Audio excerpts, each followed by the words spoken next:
जंगली शेरों ने मिलकर एक गधे का शिकार किया, लेकिन उनमें से एक शेर ने कहा, इसे मारो मत, मेरे पास इसको लेकर एक बेहतरीन योजना है।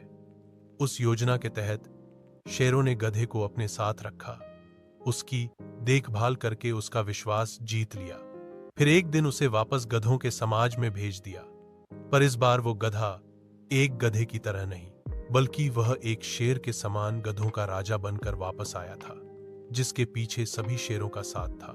इसलिए बाकी सारे गधे इससे डरने लगे और उसके खिलाफ बोलने से कतराने लगे।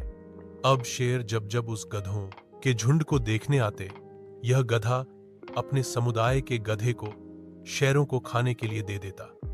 यह गधा गधों के बीच तो एक शेर जितना ताकतवर बन गया था, लेकिन शेरों के बीच वो अब भी एक गधा ही था। यह अपने जैसों पर तो राज करता था, लेकिन यह एक ऐसी ताकत से जुड़ा हुआ था जिससे वह बचकर भाग नहीं सकता था। इसने हजारों मासूम गधों की कुर्बानी दी, सिर्फ यह सोचकर कि इससे मैं और ज्यादा ताकतवर बन जाऊंगा।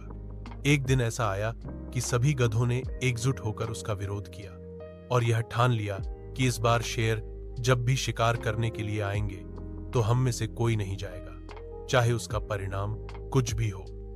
अगले दिन जब शेर आए तो यह गधा अकेला ही खड़ा था, इसके पास कोई दूसरा झुंड नहीं था। तो गधे ने शेरों से विनम्रता से कहा कि देखो साहब, मेरा खौफ अब खत्म हो गया, मेरी कोई बात नहीं मान रहा। तो शेरों ने डिसाइड किया कि चलो अब तू किसी काम का नहीं है तो तू ही साथ चल ले, आज का हमारा भोजन तू ही बनेगा।